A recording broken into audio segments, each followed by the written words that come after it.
Yeah, so I want you to listen up because there is a point here that a lot of people miss. So if you listen carefully, you'll hear. My son had just turned 25, and he was working in Big Sur up in Post Ranch in a luxurious retreat. It was hidden up in the mountains. I hadn't seen him in a while, and so I decided to take a road trip and go visit him. I knew he was working in some fancy place, but nothing prepared me for what came next. He calls me up casually and he says, "Mom, we're having dinner at the restaurant tonight. You'll meet some of the folks that I work with." I'm thinking, I'm taking my time to get dressed, looking for something nice to wear, wanting this moment with my son to be just right. You know that feeling? Wanting your son to be proud of you? So he picks me up, and up the mountain we go. And we're going up the mountain, and there's a lot of trees and vegetation, and I'm looking around and going, what is this place? And for a moment, I got sad. It was really nostalgia as I remembered Amazon, where I grew up, and the trees and the tropical heat and the dangerous insects and mosquitoes that were as big as horseflies. But that was as far as their similarity went. This was no jungle. I looked out the window and there were the rooms were these tiny huts that were built right into the mountainside, and the balconies were overhanging the Pacific Ocean. I was impressed. But that was not it.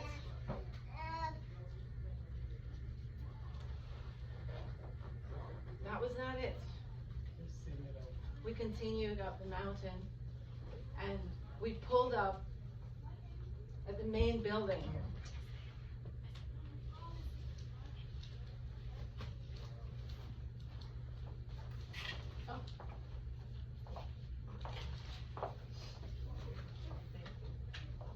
As we pulled up in the main building, there's this expanse, this huge expanse of water, blue-green shimmering water.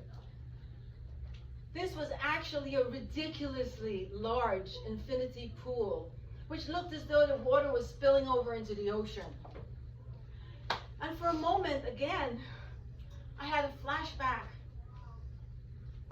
But of course, this was nothing like the muddy rivers where when the rain fell and the dams overflowed into the river, I could barely swim as a child, but we'd all jump into the river because it was the only way that we could get cool from the heat. No, this was different. This was an infinity pool that you couldn't tell where the pool ended and the ocean began, because it was all blended. The color was seamless, blue-green water all around. It was spectacular. But that wasn't all. My son opened the door to the kitchen, and the workers, they greeted us as though they were waiting for us with smiles and warmth and respect. And Chef John, is this your mama? And I stood there going, looking at them, looking at him, bantering and joking with them. And I'm saying to myself, wow, I remember those days when Jonathan worked in the kitchen in Brooklyn, and he came home with his knuckles like barbecue, charred, burned to the bone. heart warmed to see the connection, that relationship that he still had with these guys in the kitchen. It really made me feel something. But then we headed into the dining room. And as I stepped into the dining room, what I saw next stopped me in my tracks. It took my breath away. The whole front of the dining room, from wall to wall, was framed in seamless glass. And then beyond the glass, was just a wide expanse of the blue Pacific. The tables that were right at the edge of the dining room, facing the wall, they had a view of a dramatic 40-foot drop right down to the rocks. The waves were splashing, going back and forth against the cliffs. And you could hear the sound of the ocean. It was mesmerizing. But that was not all.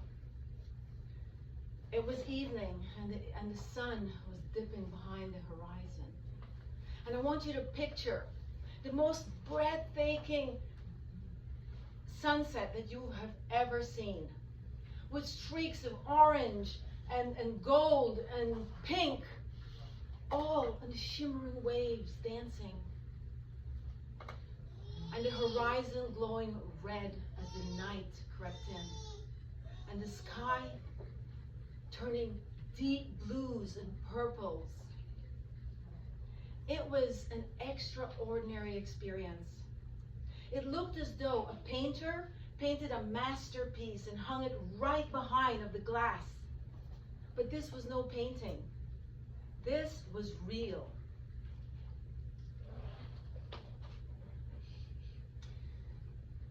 So my son, knowing that I'm afraid of heights, so he made sure that he set a table, prepared a table in the middle of the dining room, away from the wall, and he sat across from me. And the host came in with an array of exotic wines to pair with the foods that the waiters were now bringing out in plates like this, as wide as outer space saucers, with the food just right in the center of the plate like this, and decorated around. It looked like edible art, almost too good to eat, almost too good to eat.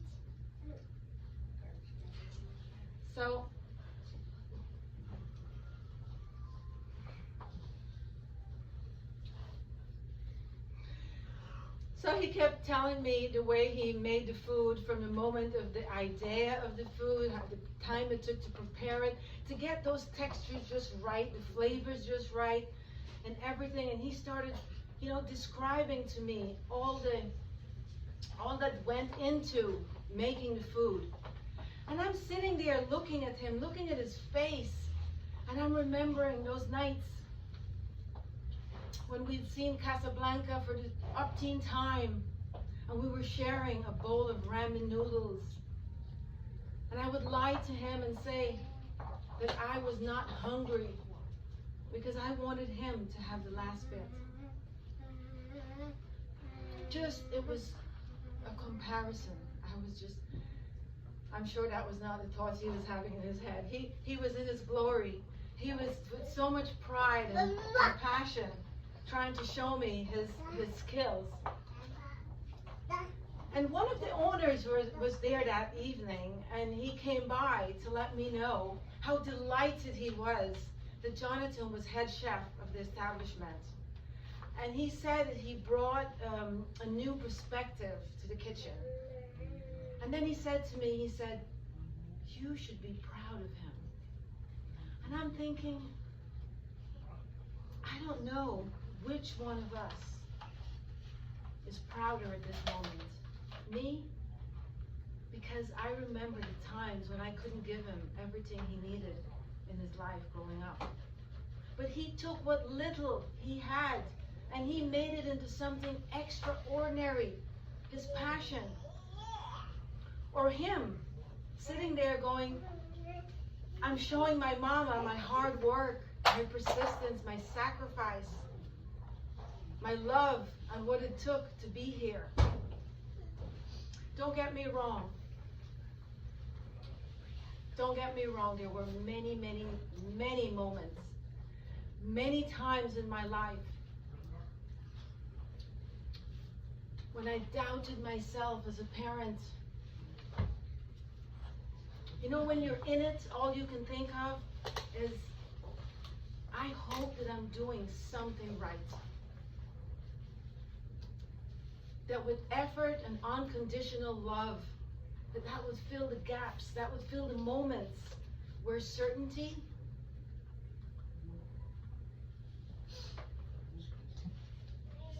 and finances were definitely lacking.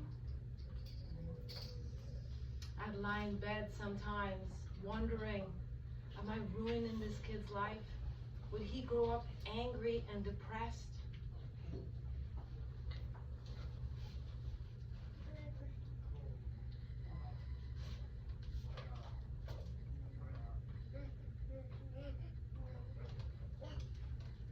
But that night, that moment, in my heart, I knew that I had done something right. My best, even though imperfect, was enough.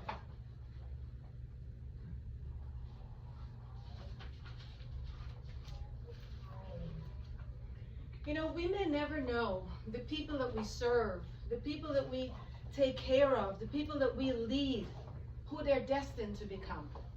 They may be the next greatest Einstein. They may be the next football player, a movie star. The possibilities are endless. But that's not the point. The point is, we do our very best. We give it our best shot. We mold and we model. And we love with patience and compassion. And we hope that by doing so, that we will help them become the fullest version of who they're meant to be. Whether it be parenting, whether it be caregiving, whether it be leading, in the end, what we really want to know is that we have lived in a way that lift others up to become the best version of themselves. This is the legacy that I hope that we are all aiming for, all of us. And that view on top of the mountain, that wasn't just the ocean.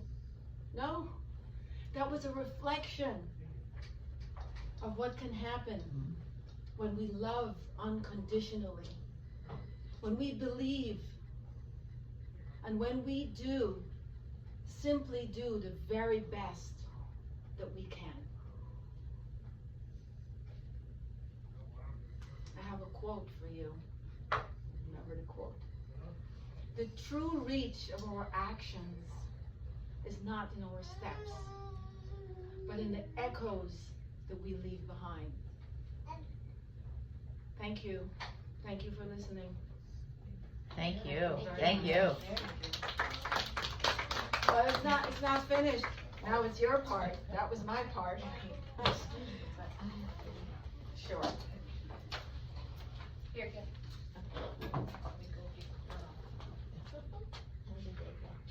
Oh my gosh.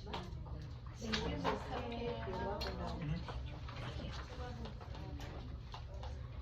Now I would love each and every one of you to answer just two simple questions that I prepared for you as a discussion.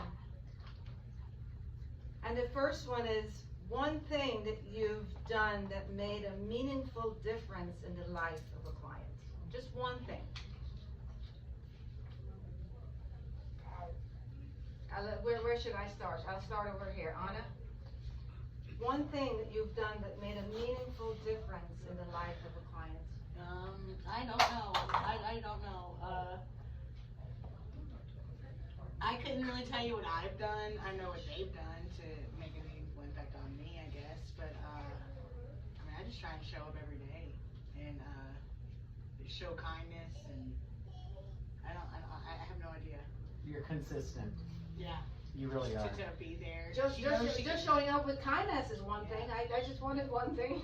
Yeah, you're patient. You're so patient with Showing up with Lori. kindness, that's a big thing. That's huge. That's what I'm saying, but I feel like those are things that she's done for me. She's helped me with my patience, and she's helped me with things. I can tell you all day things that she's done for me, but Well, you've just told all us. I know is that You've I just can told show us up something and that try. you've done, and we appreciate that very much. Sean, you're next. Honesty. Honesty?